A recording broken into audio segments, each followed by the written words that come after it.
بیانیاں پڑھیں. اب یہ 2 آیات ہیں اور میں چاہوں گا کہ ان جو 2 آیات آج ہم نے تلاوت کی ہے ان میں آپس میں ربط کیا ہے. وہاں تو ذکر متقین کا تھا، اب یہ کفر کا ذکر شروع ہو گیا ہے، ان میں کیا ربط ہے آپس میں ہے؟ بسم اللہ. محترم،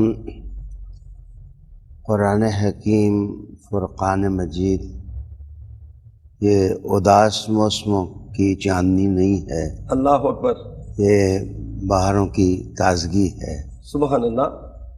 ہم نے سورہ بقرہ میں جو حصہ سیکھ لیا تھا یا پڑھ لیا تھا جی اس میں مومن کی کچھ صفات ٹھیک بیان ہوئی تھی. جی مثلاً متقین وہ لوگ جن کے اندر اللہ تعالیٰ تقوی اللہ پیدا اکبر. کر دیتا ہے. جی اس کے بعد مومنین کا ذکر ہوا، ایمان بالغیب سبحان اللہ. کے تناظر میں. بے شک. پھر منفقین اور مسلین، اللہ اکبر. نماز واہ. قائم کرنے والے اور اللہ کی راہ میں اللہ کی دی ہوئی نعمتوں کو خرچ بے شک.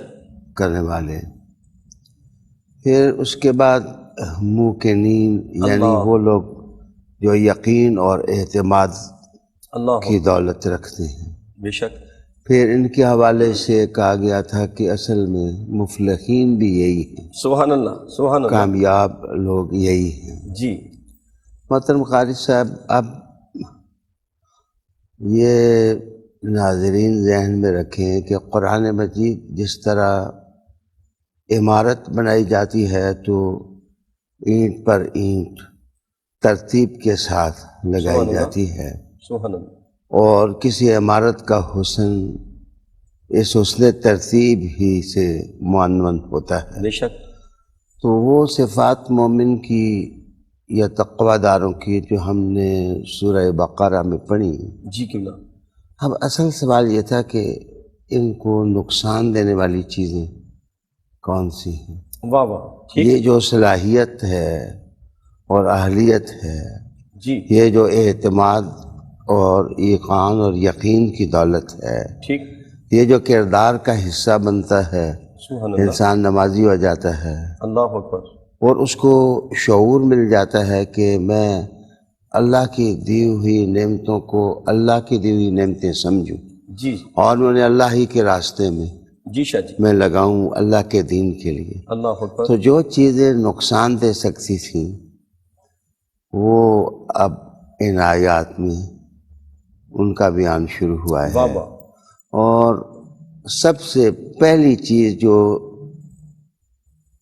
اہلیتوں کی دشمن ہے اور صلاحیت سوز ہے جی اور انسان کی شخصیت اجڑ جاتی ہے، اللہ اکبر. وہ بیابان جنگل بن جاتا ہے، وہ چیز ہے کفر. اللہ اکبر. کفر کوئی کیریکٹر کا درخت پیدا نہیں ہونے دیتا، اور یہ ایسی رکاوٹ ہے کہ کسی جانب سے یہ محامد اور صفات کی خوشبو نہیں آنے دیتا. اللہ اکبر. اصل میں یہ کتاب فتویٰ کی کتاب نہیں ہے جی کہ ہم اس کو اس تناظر میں دیکھیں کہ کون کس گروپ سے تعلق رکھتا ہے صحیح. اور کون کس گروپ سے تعلق رکھتا ہے. ٹھیک. قرآن صحیفہ حکمت ہے جی اور یہ اللہ کی طرف سے تربیت کی وہ کتاب ہے کہ جو ایک انسان کو اچھا انسان اور کام کا انسان اللہ بنانے والی کتاب ہے. بے شک. تو قرآن مجید نے پہلے صفات بتائیں کہ یہ صفات ہیں جی جو انسان کو عظمتوں کے بام عروج پر پہنچا دیتی ہیں. تو اب قرآن مجید نے قرآن پڑھنے والوں، سننے والوں، سیکھنے والوں کو بتایا کہ وہ کون سی چیزیں ہیں جو انسان کو قہر مذلت میں جو ہے وہ پٹخ دیتی ہیں اللہ اور انسان ناکارہ ہو جاتا ہے.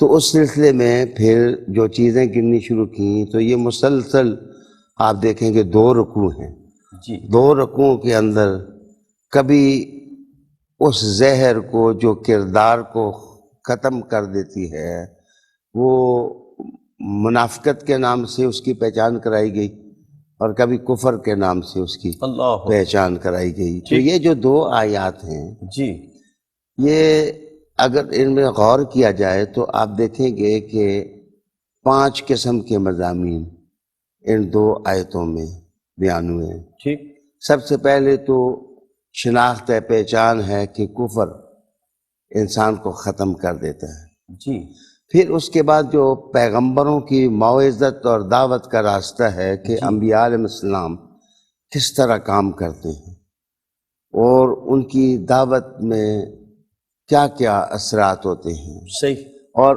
وہ مٹھاس کس طرح انسان کی روح میں اتر جاتی ہے، تو وہ انذار ہے۔ اللہ اکبر، اس کے بعد دلوں کی ویران دنیا جی کی تاریکیاں بتائی گئی ہیں۔ ہوں پھر کان کا کردار اور آنکھ کا کردار جی قرآن حکیم نے بتایا ہے۔ تو اس کے بعد رب کریم نے جہاں تبشیر تھی، جی جہاں بشارت تھی، وہاں دھیرے سے ایک جملہ آپ ان 2 آیات میں پڑھیں گے جن میں تنبیہ ہے، اللہ تاکہ باشعور انسان سمجھ جائے کہ جو معالج ہے، میرا علاج کرنے والا ہے، وہ علاج کرنے والا جہاں دوا بتاتا ہے واہ واہ، وہاں وہ پرہیز بھی بتاتا پرہیز ہے۔ بھی بتاتا ہے، کیا کہنے شاہ صاحب، یہ تو کوئی بات اس میں شک نہیں ہے کہ جو حکیم اور دانا طبیب ہوتا ہے وہ ساتھ ساتھ دوائی بھی بتاتا ہے اور ساتھ ساتھ بتاتا ہے ان چیزوں سے بچنا ہے۔ اچھا، یہاں جو لفظ کفر کی بات آئی ہے، میں چاہوں گا کچھ آپ نے وضاحت فرمائی، میں چاہوں گا مزید کچھ اور اس پہ موتی عطا فرمائے، اور خاص طور پہ یہاں یہ جو کہا گیا کہ آپ انہیں ڈرائیں یا نہ ڈرائیں، یہ ایمان نہیں لانے والے، تو جب قرآن کی نص آ گئی کہ آپ ڈرائیں یا نہ ڈرائیں تو یہ ایمان نہیں لائیں گے، تو پھر تبلیغ کرنا کیسا ہے، اور ایک مبلغ کے اندر کون سے اوصاف ہونے چاہیے؟ محترم، میرے خیال میں یہ جو ان 2 آیتوں کے اندر تفہیمات ہیں، ٹھیک، ان تفہیمات کو ہم اگر ترتیب سے لے کے نہیں چلیں گے جی تو قرآن مجید نے جو پھولوں کی کلی کے ساتھ کلی جوڑی ہے، اللہ اکبر، ہم اس کے جمالیاتی حضور سے بہرمند نہیں ہو سکیں کیا گے۔ کہنا، سبحان اللہ، میرے واہ خیال میں واہ، بہت قیمتی سوال ہے جی جو آپ نے کیا ہے کہ انذرتہم ام لم تنذرہم، لا یؤمنون، لیکن اس سے پہلے ہم دیکھنا چاہیں گے کہ کفر کیا چیز ہے، ٹھیک، کفر کا معنی کیا ہے، صحیح، کفر کو کفر کہتے کیوں ہیں؟ یہ جا کر کے اصطلاح پورے قرآن مجید میں جس وقت ہم پڑھیں گے تو اس کی 20 جہتیں ٹھیک، اور ڈائریکشن ہمارے سامنے آئیں گے، لیکن اس وقت اگر آپ ترتیب سے دیکھیں تو کفر لفظ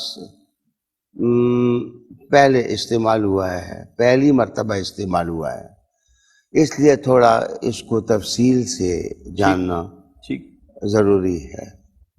میں پھر یہ کہوں گا کہ یہ فتویٰ نہیں ہے، اللہ اکبر، یہ آیت ہے، سبحان اللہ، اور آیت اعجاز ہے، کیا کہنے، اور اعجاز معجزہ ہے۔ یہ کتاب شفقت ہے۔ یہ اصل میں جو آدمی کسی دلدل یا تاریکی میں پھنسا ہوتا ہے جی اس آدمی کو نکالنے والی، اس خوف سے یا گٹاٹوپ اندھیرے سے نکالنے والی کتاب ہے۔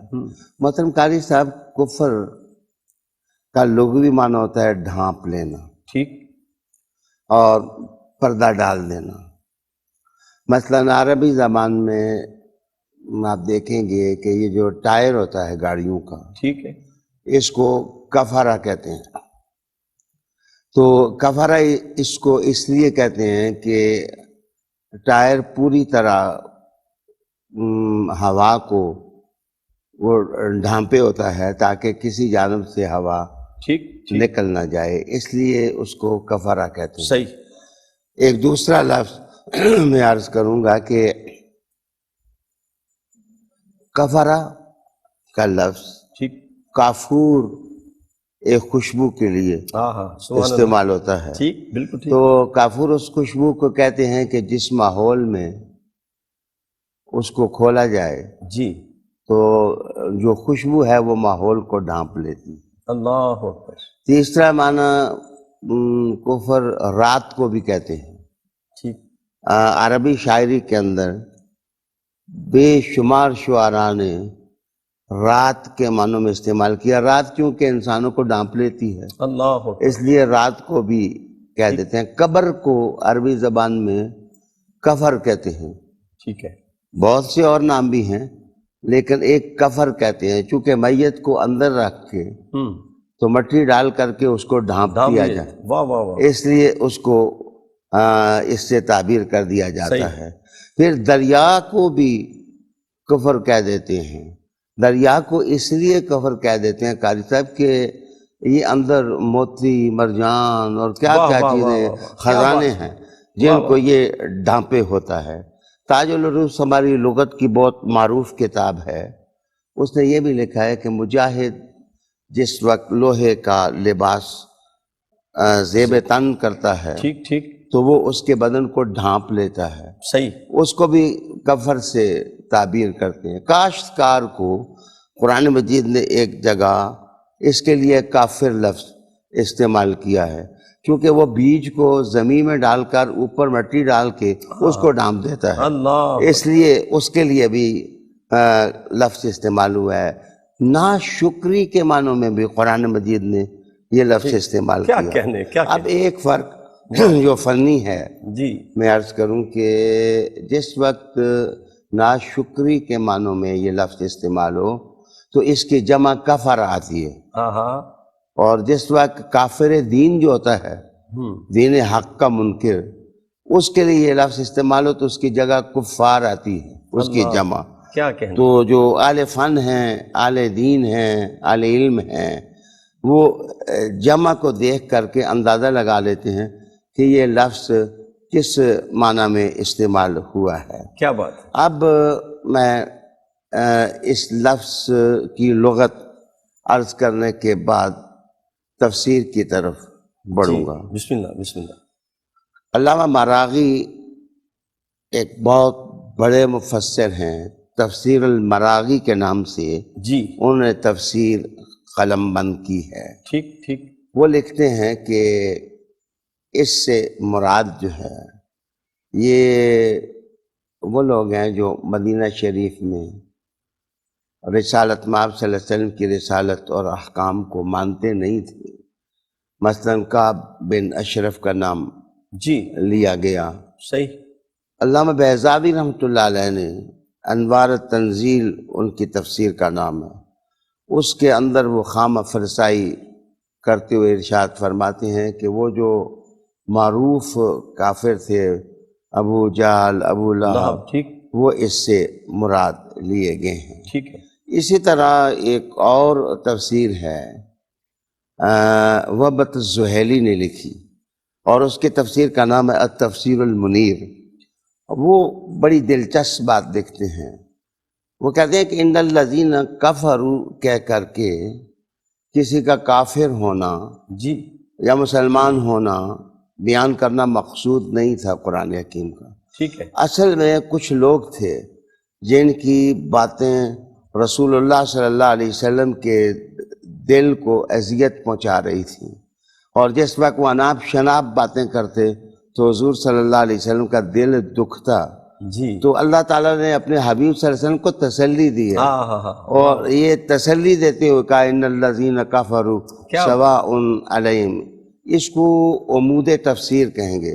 عمود تفسیر اس کا یہ ہے کہ ان لوگوں کی مذمت اللہ نے اس لیے کی ہے تاکہ دعوت کے راستے میں اللہ تعالیٰ اور حوصلے غلامان رسالت مآب صلی اللہ علیہ وسلم کو دے کہ لوگوں کی باتوں کی طرف وہ توجہ نہ دیں بلکہ جو پیغام حق لے کر وہ نکلے ہیں انہی صفات کے ساتھ جو سورہ بقرہ میں پہلے بیان ہوئی ہیں وہ اپنے سفر کو تیز کریں اور اللہ تعالیٰ ان کی مدد کرے گا. اور عصری لحاظ سے میں عرض کروں گا کہ یہ تو بیضاوی کی بات میں نے کی، مراغی کی بات میں نے کی، رازی کی میں نے بات ٹھیک کی آپ کے سامنے، لیکن اصلی لحاظ سے انسانوں کی دو قسمیں کر دی گئیں۔ ایک سلجھے ہوئے انسان ہیں اللہ اکبر، جو کسی بات کا وزن جانتے ہیں واہ واہ، اور کسی حقیقت کو دل میں اتارنے کے لیے ہم دم وہ تیار ہوتے ہیں۔ رب کریم نے پہلے ان کا ذکر کیا اور پھر کچھ لوگوں کو دیکھا رب کریم نے کہ وہ الجھے ہوئے ہیں، وہ کیچڑ میں پھنسے ہوئے ہیں، جی وہ گند میں گرے ہوئے ہیں، اللہ غلاظت نے ہر طرف سے ان کا معاشرہ کیا ہے۔ تو رب کریم نے ان کے حال اور کیفیت کو بیان اس لیے کیا تاکہ وہ بھی نکلیں گند سے اور اس روشنی کی طرف آئیں جو سورہ بقرہ میں ہم نے کیا کہنے، کیا کہنے۔ ناظرین کرام قبلہ، شاہ صاحب لفظ کفر کی جب لغت بیان کر رہے تھے، میں ایسے لگ رہا تھا جیسے لغت کا دروازہ کھل گیا ہے، اور میں کہتا ہوں لغت جو لغت پہ کام کرنے والے ہیں، جب شاہ صاحب بولتے ہیں تو وہ بھی آشش کر اٹھتے ہیں۔ اللہ کا خاص کرم ہے، جس طرح یہ بتا رہے تھے اس کو ڈھانپ لیا، اس کو ڈھانپ لیا۔ میں سوچ رہا تھا اللہ پاک ہمیں اہل بیت اور قرآن کی محبت میں ڈھانپ لے، اور قیامت کے دن ہمیں اہل بیت کی محبت کے اندر ڈھانپ کے اللہ پاک ہمارے گناہوں کو معاف فرما دے۔ نفیس سوچیں رکھتے ہیں۔ سبحان اللہ، آج کل تو جمالیاتی قدریں جو ہیں وہ فنا ہو کر رہ گئی ہیں۔ اللہ اس قسم کے انسان جن کی سوچیں سلجھی ہوئی ہیں جی، وہ بڑی نعمت ہیں، غنیمت ہیں۔ بس شاہ صاحب آپ کی نظر کرم۔ ناظرین کرام، میرا سوال پر جگہ باقی ہے کہ تبلیغ کے اثرات کیا ہیں، اور جب کہہ دیا کہ وہ ایمان نہیں لائیں گے تو پھر تبلیغ کرنا یہ کیسا ہے، اس پہ ہم مزید بات کریں گے۔ ملاقات کرتے ہیں ایک وقفے۔ جی ناظرین کرام، آپ کا خیر مقدم ہے، آپ پروگرام دیکھ رہے ہیں حکمت قرآن، اور ہمارے ساتھ جلوہ فرما ہے مفسر قرآن حضرت علامہ پیر سید ریاض حسن شاہ صاحب۔ قبلہ شاہ صاحب، میرا سوال آپ کی خدمت میں ہے کہ انداز کیا ہوتا ہے تبلیغ دین میں، اس کا مؤثر ہونا کیسا ہے؟ جی بسم اللہ۔ اچھا، پہلے تو محترم میں عرض کروں گا کہ آپ نے ایک میٹھا سا سوال بسم اللہ، مجھ سے پوچھا تھا بسم اللہ جی۔ کہ کہا یہ جا رہا ہے کہ آپ ڈرائیں یا نہ ڈرائیں، جی جی، یہ ایمان لانے والے نہیں ہیں۔ صحیح ہے۔ تو یہ کیا بات کی ہے قرآن مجید نے؟ ٹھیک، ڈرانا تو مؤثر بھی ہوتا ہے، بے شک۔ اگر یہ مؤثر نہ ہو تو پھر تبلیغ کا معنی کیا ہے، اللہ اکبر، اللہ اکبر، پھر بیان حق کا معنی کیا ہے، صحیح ہے۔ پھر درس و تدریس تو بے معنی اور مومن ہو کر رہ جاتی ہے اللہ اکبر، اگر اس کے اثرات نہ ہوں، اور اگر اس کی تاثیر جو ہے وہ کردار میں، دل میں انقلاب پیدا نہ کرے۔ اللہ اکبر، تو میں اس کام کے لیے ایک چھوٹی سی مثال دوں گا، جی اور میرے خیال میں اس مثال سے ہم سمجھ سکیں گے ٹھیک، کہ اس جملے کا معنی کیا ہے۔ ٹھیک ہے، اگر ایک آدمی بیمار ہو، آپ اسے اٹھا کر ڈاکٹر کے پاس لے جائیں، اللہ اکبر، اس کی آنکھیں پتھرا چکی ہوں ٹھیک، اور اس کی زبان خاموش ہو گئی ہو، اور اس کا بدن ساکت ہو رہا ہو، ٹھیک، اس کا بلڈ پریشر ڈاؤن ہو رہا ہو، اس کی آکسیجن کم ہو گئی ہو، صحیح، تو ڈاکٹر اس کی حالت کو دیکھ کے یہ کہے گا کہ یہ آدمی بچتا نہیں ہے، جی یہ آدمی مر جائے گا۔ صحیح، تو مجھے بتائیے کہ اگر چند گھنٹوں کے بعد وہ مر جائے تو الزام ڈاکٹر کو تو نہیں دیا جا سکتا اللہ، واہ واہ واہ، کہ ڈاکٹر نے اس کو مار دیا ہے۔ کیا کہنے، اصل میں ڈاکٹر نے تو ایک آدمی کی حالت بیان کی ہے، ٹھیک ہے، ٹھیک ہے، جو کچھ اس پر گزر رہی تھی اس کو بیان کیا ہے، واہ واہ، ڈاکٹر نے اس کو مارا نہیں ہے۔ جی اصل بات یہ ہے کہ جو کافر لوگ ہیں وہ مریضوں کی طرح ہیں، اللہ اکبر، اور قرآن ایسا کلام ہے جو دوا کی طرح ہے، کیا کہنے، وہ ڈاکٹر کی طرح ہے۔ ٹھیک ہے، جس وقت وہ کچھ لوگوں کی حالت دیکھتا ہے کہ وہ اتنے ڈھیٹ ہو چکی ہیں اور اتنے پسپا ہو چکے ہیں ٹھیک ہے، اور وہ اتنے گر چکے ہیں کہ وہ سچائیوں کو تسلیم ہی نہیں کرتے، صحیح ہے، تو قرآن تو ان کی حالت کو بیان کر رہا ہے کہ آپ ڈرائیں یا نہ ڈرائیں، یہ جو مخصوص لوگ سامنے آپ کے ان کی حالت یہ ہو چکی ہے کہ یہ تہیہ کر چکے ہیں کہ کوئی نغمہ دل ربا اپنے روح کے دریچوں سے اندر داخل نہیں ہونے دیں گے. ہائے ہائے. یہ بیانی حالت ہے. یہ نہیں مانا ہے کہ قرآن مجید یہ کہتا ہے کہ محبوب تیری تبلیغ اور تیری دعوت جو ہے وہ بے تاثیر ہو گئی ہے. رب کریم نے کہا کہ ان کی حالت بہت بگڑ چکی ہے اور انہوں نے اپنے آپ کو اس جگہ لا کر کے کھڑا کر دیا ہے اللہ اکبر. کہ اب ان کی اصلاح ممکن نظر نہیں آتی. ٹھیک. اب آپ کے سوال کا دوسرا حصہ جی. یہ تھا کہ انذار کیا چیز ہے. ٹھیک. یہ انذار باب افعال ہے اور یہ انذار جی. اس کو پڑھا جاتا ہے. ٹھیک ہے. تو انذار کا معنی ترجمہ تو قرآن مجید پر کام کرنے والوں نے ڈرانے ہی سے کیا ہے. ٹھیک ہے. لیکن میں عرض کروں گا آپ کی خدمت میں کہ یہ وہ ڈرانا نہیں ہے جس طرح ماں اپنے بچے کو ڈرا کر سلاتی ہے کہ بیٹے سو جا، دیو بابا آیا ہے، ٹھیک. جن بابا آیا ہے، وہ تجھے اٹھا کے لے جائے گا، صحیح ہے. سو جا. یہ اس ڈرنے سے یہ مراد نہیں ہے. اصل بات میں آپ کو بتاؤں کہ دنیا میں جتنی چیزیں ہیں، کائنات کی ہر چیز، اس میں دو پہلو ہیں. ایک اس میں منفعت کا پہلو ہے ٹھیک ہے. اور اسی کے اندر ایک نیگیٹو پہلو ہے.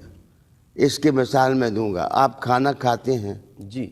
تو کھانے میں غذائیت ہے، ٹھیک ہے. لیکن اگر روٹی کا لقمہ آپ کے گلے میں پھنس جائے اللہ اکبر. واہ واہ. تو ہے وہ کھانا ہی، کیا کہنے. واہ واہ. لیکن پیٹ میں پہنچے تو وہ رحمت ہے، واہ واہ. گلے میں پھنس جائے تو وہ زحمت ہے. کیا بات. تو ایک ہی چیز کے اندر دو پہلو واہ واہ. آپ دیکھیں گے موجود ہیں. گلاب ہے، جی. آپ گلاب کو دیکھیں تو اس کو پھول دیکھ کے ارکے گلاب بھی یاد آتا ہے، اللہ. اس کی خوشبو بھی دلوں کو گدگداتی ہے، اللہ اکبر. اور اس کی پتیوں کا حسن افروز حسن انسان کے خیالات کو بھی پاکیزہ کرتا ہے. ٹھیک ہے. لیکن گلاب کی شاخ کے ساتھ لگے ہوئے کانٹے اگر چبھ جائیں تو چبھنا تو اپنا درد رکھتا ہے. ہاں ہاں. واہ واہ. اس میں پازیٹیوٹی بھی ہے، واہ اس میں واہ. نیگیٹیوٹی بھی ہے. کیا کہنے. کیا. کائنات کی جتنی چیزیں ہیں، واہ آپ واہ واہ. برگد کے درخت سے لے کر کے شیشم تک آ جائیں، واہ واہ واہ. آپ زمین سے لے کر آسماں تک چلے جائیں، آپ مریخ سے لے کر کے آپ پلوٹو تک چلے جائیں، ہاں. آپ مہتاب سے لے کر کے آفتاب تک چلے جائیں، واہ واہ. تو آپ اس میں دیکھیں کہ تو دونوں چیزیں ہیں. واہ تو واہ. یاد رکھنا، نبی جس وقت آتا ہے تو اللہ اس کو کامل علم دیتا ہے.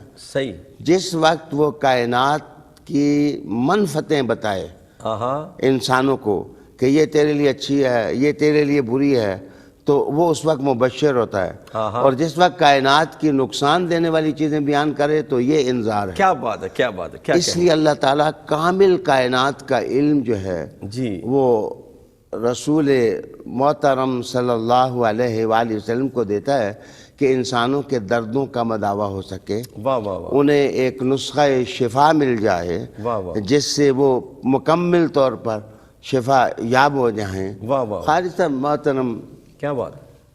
اب یہاں ایک مزے کا تفسیری نکتہ ضرور ہے جی جی. کہ یہاں انذار کی بات کی گئی ہے، ہاں. تبشیر کی بات ہاں. نہیں کی گئی. صحیح. تو اصل میں تبشیر جو ہے وہ پہلے ہو گئی ہے، اولئک هم المفلحون. واہ واہ واہ. بتا دیا گیا ہے کہ یہ کامیاب لوگ ہیں، یہ کامیابی کی صفات ہیں.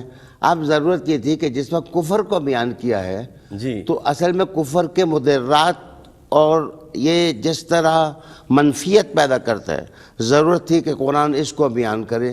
تو رب کریم نے اپنے محبوب صلی اللہ علیہ وسلم کو تسلی دی اور کہا کہ سواء علیہم انذرتہم ام لم تنذرہم لا یؤمنون. کیا بات ہے. کیا ناظرین کرام، اکثر ہم نے جو انذار تفاسیر کے اندر پڑھا وہ یہی کہ جہنم سے ڈرانا، لیکن شاہ صاحب قبلہ نے جو موتی عطا فرمائے ہیں ایک مثبت چیز کے اندر بھی انذار ہے. جس طرح آپ نے لقمہ کی مثال عطا فرمائی ہے، اس پہ بہت بات کی جا سکتی ہے، لیکن میں چاہتا ہوں اگلی آیت کی جانب ہم بڑھیں۔ خالق کائنات نے قرآن حکیم میں فرمایا ختم اللہ علی قلوبہم، کہ اللہ پاک نے دلوں پر مہر لگا دی۔ کہیں فرمایا کہ طبع اللہ علی قلوبہم، کہیں فرمایا اغفلنا علی قلبہ، کہیں فرمایا کلا بران علی قلوبہم۔ یہ جو دلوں پر مہر لگانا ہے، اس سے مراد کیا ہے؟ محترم، اب پرانے زمانے میں عام لوگوں میں عام طور پر اور عربوں میں خاص طور پر ٹھیک، ایک رواج یہ تھا کہ جس وقت کوئی مشروب یا کوئی چیز کسی برتن میں ڈالتے تو برتن میں ڈالنے کے بعد اس پر پردہ دے کے رسی کو گردا گرد سے باندھ دیتے اور اس پر لاکھ وغیرہ لگا دی جاتی اور مہر لگا دی جاتی۔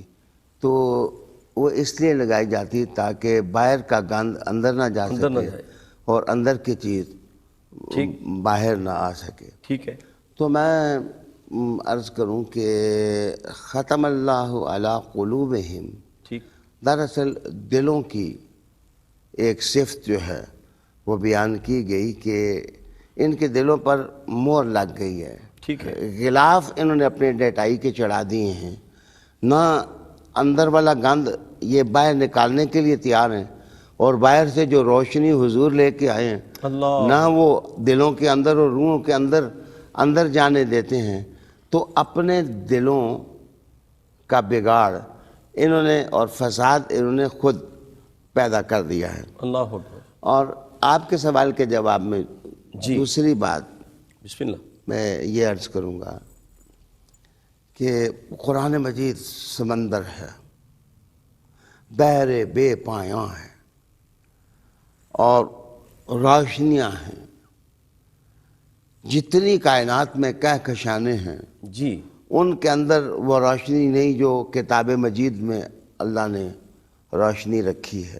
ٹھیک ہے، اور قرآن نے کہا بھی ہے قد جاءکم من اللہ نور و کتاب مبین۔ بے شک، اس کتاب مبین کے ساتھ اللہ نے نور دے کے بھیجا ہے۔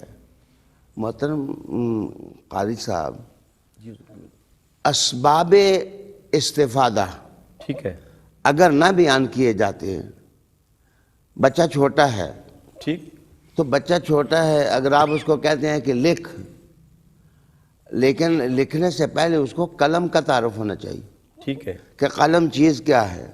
اس کی ماں، اس کا باپ، اس کا ٹیچر قلم ہاتھ میں پکڑ کر کے، اس کا ہاتھ پکڑ کر کے الف با اس کو لکھاتا ہے۔ دراصل قرآن مجید سے اس وقت تک استفادہ کوئی آدمی نہیں کر سکتا جب تک اس کا دل سلامت نہ ہو، اللہ اکبر، جب تک اس کے کان ٹھیک نہ ہوں، وہ سننے والا صحیح نہ ہو، ٹھیک، اور اس کی نظر صحیح نہ ہو۔ اللہ اکبر، اصل میں کمالات سارے نظر میں ہیں۔ سبحان اللہ، انسان بنتا بھی نظر سے ہے واہ واہ، اور انسان گرتا بھی نظر سے ہے۔ یہ تین چیزیں ایسی ہیں کہ آگے جا کے ہر آیت کو سمجھنے کے لیے ان کا صاف ہونا ضروری تھا۔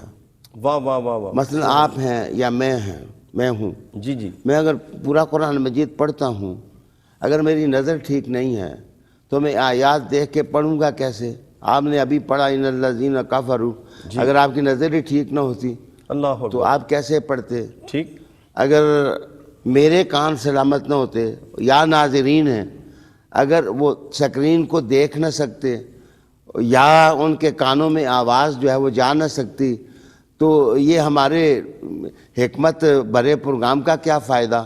ٹھیک، تو قرآن مجید نے جس وقت اسلام اور کفر کی بات کی ہے تو 7 اسباب استفادہ بتائے ہیں کہ کامیاب انسان وہ ہے جو اپنی آنکھ کو ٹھیک رکھتا ہے، اللہ، کامیاب انسان وہ ہے جو اپنے کان کو ٹھیک رکھتا واہ ہے، واہ واہ، کامیاب انسان وہ ہے جو اپنے دل کو ہر وقت علم کے خزانے کو اپنے اندر سمونے کے لیے تیار رکھتا ہے۔ سبحان اللہ، اور وہ آدمی مسلمان ہی راکھ کا ڈھیر ہے جی، کہ جو آدمی قرآن مجید پڑھتا ہے لیکن اپنے دل کو صاف نہیں رکھتا، وہ دل میں اتار بھی نہیں سکتا۔ اللہ اکبر، رب کریم نے، جہاں تک میں سوچتا ہوں، جی شاہ جی، مفسرین نے تو علوم بے پایاں اللہ، ان آیات پر قلم بند کیے ہیں. اللہ لیکن میں عرض کرتا ہوں کہ میرے نزدیک رسالت مآب صلی اللہ علیہ وسلم کے پاس جب کوئی شخص آتا تو سب سے پہلے کمالات نظری جو ہیں جی ان کا ظہور شروع ہوتا. مثلاً آپ جانتے ہیں کہ اس کائنات میں انبیاء علیہ السلام کے بعد سب سے بڑا منصب حضور کی صحبت کا ہے. بے شک بے شک. تو حضور کی صحبت کس سے ثابت ہوتی ہے؟ حضور کی صحبت ثابت ہونے کے لیے 4 مسلک ہیں جو حافظ ابن حجر عسقلانی وغیرہ محدثین نے بیان کیے ہیں. ایک کہا جاتا ہے کہ صحابہ ہوں حضور کی صحبت میں اور وہ آخر دم تک قائم بھی رہیں حضور کی صحبت پر. صحیح. دوسری بات کہی جاتی ہے کہ صحبت ان کو نصیب ہو. تیسری بات یہ کہی جاتی ہے کہ حضور کو صرف ایک نظر سے دیکھ لیں اور وہ کلمہ پڑھ لیں تو اللہ تعالیٰ ان کو اتنا بڑا درجہ عطا کرتا ہے کہ اگر وہ ایک نماز بھی نہ پڑھ سکیں تو کروڑوں فضائل رکھنے والوں سے وہ سب سے افضل ہیں. تو اس کا مطلب یہ کمال تو نظر کا ہوا اور چہرے کا ہوا کہ دیکھنے والی نظر نے چہرہ پہچان لیا.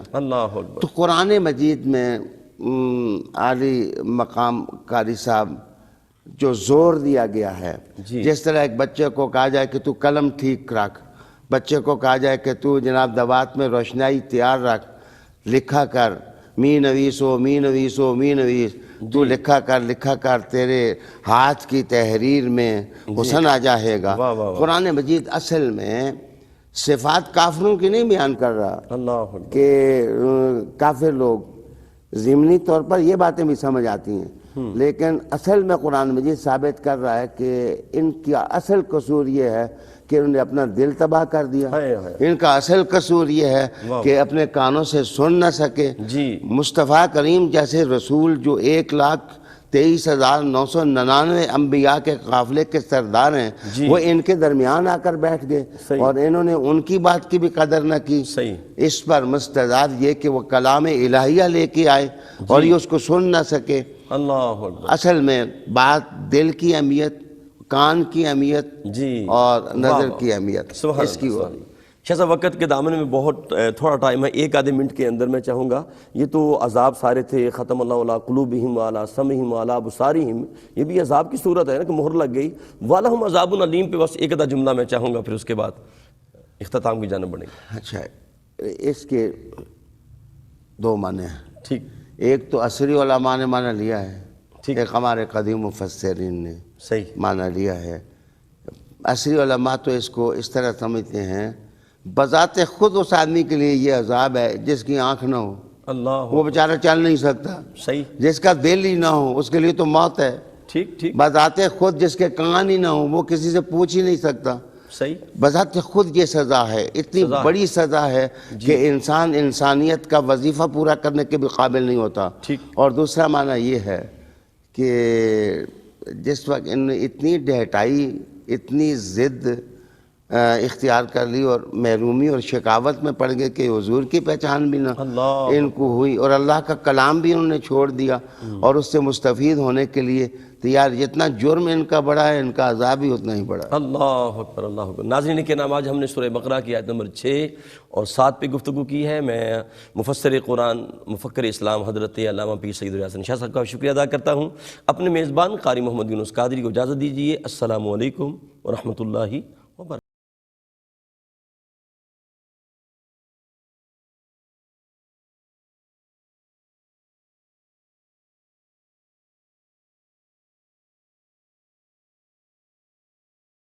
خبير